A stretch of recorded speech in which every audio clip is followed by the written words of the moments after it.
ఓకేనమ్మా, అందరికీ నమస్కారం.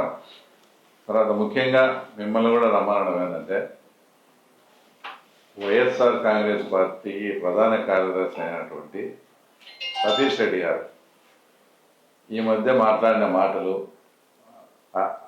అవన్నీ కూడా వీడియో క్లిప్పింగ్స్ కానీ చూసిన తర్వాత, ఎందుకంటే మేము కూడా అతనితో కలిసి ఒక 10-15 ఏళ్ళు పార్టీకి పనిచేసినాం, జర్నీ చేసినాం. కాబట్టి అతని మీద ఎందుకు ఇట్లా మాట్లాడుతున్నాడు, ఎందుకు ఇదేని చేసుకునే లోపలనే దానికి ఏదన్నా మేము కూడా మాట్లాడాల్సిన సందర్భం ఉందని అనుకునే లోపల ఆయన ఇంకా శృతి మించి ఓవర్గా వ్యక్తిగత విమర్శలు, వ్యక్తిగత దూషణలు మా ముఖ్యమంత్రి మీద కానీ, విద్యాశాఖ మంత్రి లోకేష్ బాబు మీద కానీ ఇంకా వ్యక్తిగత విమర్శలు కూడా తారాస్థాయికి చేరడము, ఇంకా ఖచ్చితంగా మేము ఆయన మీద మాట్లాడాలి. ఎందుకంటే ఎంత దారుణమైన విషయం ఏంటంటే, ఆయన ఇప్పుడు మాట్లాడే తీరు కానీ ఇది చూస్తే ఆయన మాట్లాడిన దానిల మీదనే మాట్లాడతాం.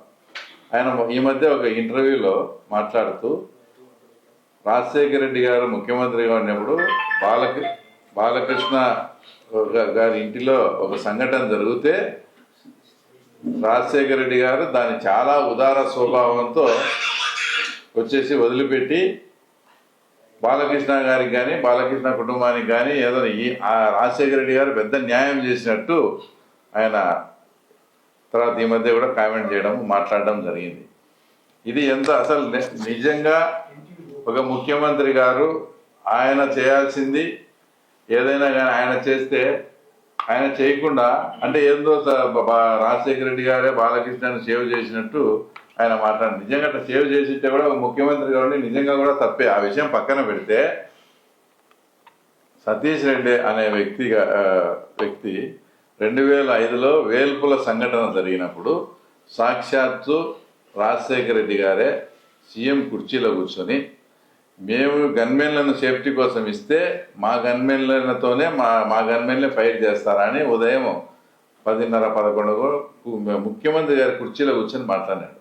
అదే ముఖ్యమంత్రి రాజశేఖర రెడ్డి, ఈయన పొగిడే రాజశేఖర రెడ్డి గారే సాయంత్రం 4-5కు మాట మార్చి మేము గన్మెన్లను ఇస్తే ఆ వెపన్లు తీసుకొని సతీష్ రెడ్డి కాల్చినాడని కేసు పెట్టినారు. ఆయన కూడా కామెంట్ చేశాడు. అంటే మాకు అర్థం కాలేదు, బాలకృష్ణను కాపాడినామని చెప్పే రాజశేఖర రెడ్డి, ఈ రాజశేఖర రెడ్డి గారు ఒకరా ఏందని నీ మీద గన్మెన్ వెపన్ తీసుకొని సతీష్ రెడ్డి కాల్చినాడని కేసు పెట్టి దాని అప్పట్లో ఉండే మేజిస్ట్రేట్ దగ్గర, కాంతిమంత్రి దగ్గర డెత్ డిక్లరేషన్ కూడా ఇప్పించారు. ఇవన్నీ గుర్తు లేకుండా అంటే మాకు నిజంగా అర్థం కాలేదు. నువ్వు చెప్పే రాజశేఖర రెడ్డి గారు ఆ రకంగా నువ్వు పొగుడుతా ఉంటే అసలు నువ్వు ఈరోజు మా తెలుగుదేశం పార్టీ కూడా క్లారిటీ ఇవ్వాలి. ఆ రోజు నిజంగా నువ్వే ఏమన్నా ఆ తర్వాత మా గన్మెన్ దగ్గర ఉండే వెపన్ తీసుకొని నువ్వే ఏమన్నా ఫైర్ చేసావు? నీ ప్రకారం అయితే రాజశేఖర రెడ్డి గారు చెప్పిన ప్రకారం నువ్వు రాజశేఖర రెడ్డిని పొగిడే విధానాన్ని బట్టి చూస్తే ఆ రోజు వెపన్ తీసుకొని నువ్వైనా కాల్చినారా? ఇప్పటికీ కూడా ఆ కేసు పెండింగ్లో ఉంది. ఎంతమంది రోజు వాయిదాలు ఎదుగుతున్నారో, ఎంతమంది ఇబ్బంది పడతారో ఆ తర్వాత ఆ విషయం ఆయనకే తెలియాలి. రెండో విషయం వచ్చేసి వీడియో క్లిప్పింగ్లో చంద్రబాబు నాయుడు గారి రక్తంలోనే ఉందంట మోసం చేయడం కానీ ఇంకోటి కానీ.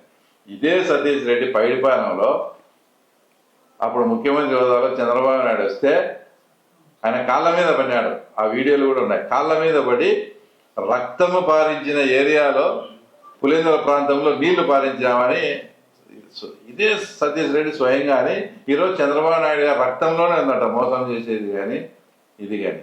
ఆ రోజు నువ్వు ఏదో దీక్ష కానీ ఏదో ప్రతిజ్ఞ చేస్తే ఒక ఇన్ఛార్జిగా ఉండవు, నీ మాటకు కట్టుబడి అసలు పులివెందులకు నీళ్లు తెచ్చేదానికి అవుకు నుంచి ఉండే మొత్తం సిస్టాన్ని అంతా కూడా ఆయన సెటరేట్ చేసుకుంటూ వచ్చి ఆ రోజు పులివెందులకు నీళ్ళు ఇస్తే ఒక 10,000 మంది 15,000 మంది జనం ముందు ఆయన కాళ్ళ మీద పడిన చరిత్ర ఆ రోజు. ఆ సందర్భం కూడా నువ్వు గుర్తు చేసుకోవాలి. ఈరోజు నువ్వు ఒక దగ్గర ఒక పార్టీలో ఉంటే ఆ పార్టీ అప్పుడు రామరాజ్యం, అవతల పార్టీ లేకపోయి నువ్వు ఏదైనా ఉంటానే ఇంకా ఇదంతా పోయి ఇది రాక్షస రాజ్యం అవుతారా? ఇంకో సంఘటన వచ్చేసి పులివెందుల్లో ఆయన మాట్లాడిన మాటలే చెప్తాను. అవినాష్ రెడ్డి ఏదో మాట్లాడితే ఎవరికో పుట్టిన బిడ్డను ఎత్తుకొని నువ్వు మా బిడ్డ అంటున్నావు అది ఇదని వాళ్ళని టెంప్ట్ చేసి పులివెందుల పూలంగల దగ్గర రచ్చ తర్వాత చర్చ రచ్చ అని పెట్టి ఓ టైం ఫిక్స్ చేసి వాళ్ళంతా విపరీతంగా ఆర్గనైజ్డ్గా జనాన్ని అంతా తోలుకుంటే నువ్వు అంత ప్రతిజ్ఞ చేసి వాళ్ళని అంత టెంప్ట్ చేసినవి పొద్దున్నే కోడూరులో ఉంటే ఆడికి పెళ్ళికి పోతావు, ఇంకోటికి పోతావు, లాస్ట్కి టయానికి నువ్వు టైం ఫిక్స్ చేసి నువ్వు సవాల్ చేసిన దగ్గరికి కూడా నువ్వు రాకుండా మేమంతా పోయి ఆ రోజు తర్వాత గవర్నమెంట్ వచ్చిన తర్వాత నేను చెన్నైలో అరెస్ట్ చేసింది కూడా నా కేసులోనే. అంత ఇబ్బంది పెట్టి పార్టీని ఒక 10 సంవత్సరాలు తర్వాత మీరు ఇన్ఛార్జిగా ఉండి కూడా తర్వాత వెనక్కి తీసుకుపోయిన సందర్భం. ఇవన్నీ ఎందుకు చెప్తానంటే అంటే నువ్వు ఈ పక్క ఉండి మాట్లాడినప్పుడు నీ ఇష్టము, నువ్వు అవతల సైడ్ పోతానే వాళ్ళు పెద్ద రామరాజ్యం ఇదంతా రాక్షస రాజ్యం అనే మాట్లాడేది. తెలుగుదేశం పార్టీ ముఖ్యంగా 1999, 2004, 2009, 2014, 2019 5 సార్లు మీకు టికెట్ ఇచ్చింది. ఇంకా నాకన్నా ఎమ్మెల్సీ టికెట్ ఏ పర్సెంట్ కూడా అవకాశం లేనప్పుడు, అంటే గెలుపు అవకాశము 1% కూడా లేని స్టేజ్లో నాకు పార్టీ ఎమ్మెల్సీ టికెట్ ఇచ్చే జిల్లా నాయకులందరి సమిష్టి కృషితో నేను గెలవగలిగిన. నీకు ఇచ్చిన ఎమ్మెల్సీ కోటాలో నీదేం లేదు, నీకు ఇచ్చిన ఎమ్మెల్యే కోటాలో ఇచ్చింది. అంటే పార్టీ పరంగా ఒక గిఫ్ట్ మాదిరి నీకు ఇచ్చింది. మళ్ళీ డిప్యూటీ చైర్మన్ చేశాం. ఇప్పుడు పార్టీ కూడా ఒకటి మీరు కూడా గమనించాలి, గవర్నమెంట్ వచ్చిన తర్వాత, గవర్నమెంట్ పోయిన తర్వాత 1.5 సంవత్సరానికి నువ్వు పార్టీ మారినావు. ఇదే గవర్నమెంట్ ఉన్నప్పుడే లోకేష్ బాబు గారు ఇదే కడపకు వచ్చి మొత్తం పులివెందుల కార్యకర్తల మీటింగ్లోనే నీ గురించి మాట్లాడినాడు. నీకు నిజంగా ఈరోజు మాట్లాడినాడు పౌరుషం అది ఉంటే నువ్వు ఆ రోజు రాజీనామా చేయాలా. అంటే అప్పుడు పార్టీ అధికారంలో ఉంది, ఇన్ఛార్జిగా ఉంది, అవన్నీ అనుభవించాలని చెప్పి అప్పుడు అప్పుడే చేసింటే నువ్వు ఓకే. ఈరోజు లోకేష్ బాబుని విమర్శిస్తున్నావు, కడపకు వచ్చినాయి అందరి సమక్షంలో నీ పనితీరు బాగాలేదని తర్వాత నిన్ను విమర్శించాడు. అప్పుడే నీకు నిజంగా నువ్వు పౌరుషవంతుడు అయితే ఆ రోజు రాజీనామా చేయకుండా మళ్ళీ 2019లో కూడా టికెట్ తీసుకొని మళ్ళీ పార్టీ ఓడిపోయిన తర్వాత అప్పుడు నువ్వు పార్టీ మారినావు. మీరు ఇంకోటి కూడా గమనించాలా, నేను ఇప్పుడు చెప్పినట్టు 99 నుంచి 2019 వరకు ఆయనే క్యాండిడేట్. 99లో వచ్చేసి 27,000, 2004లో అది 40,000కు పోయింది, 2009లో 50,000కు పోయింది, 2014లో 70,000కు పోయింది, 2019లో 93,000కు పోయింది. అంటే దప్ప నువ్వు పోటీ చేసినప్పుడల్లా మెజార్టీ పెరుగుతా పోయినప్పుడు పార్టీ కూడా ఆలోచిస్తారు కదా మీ గురించి.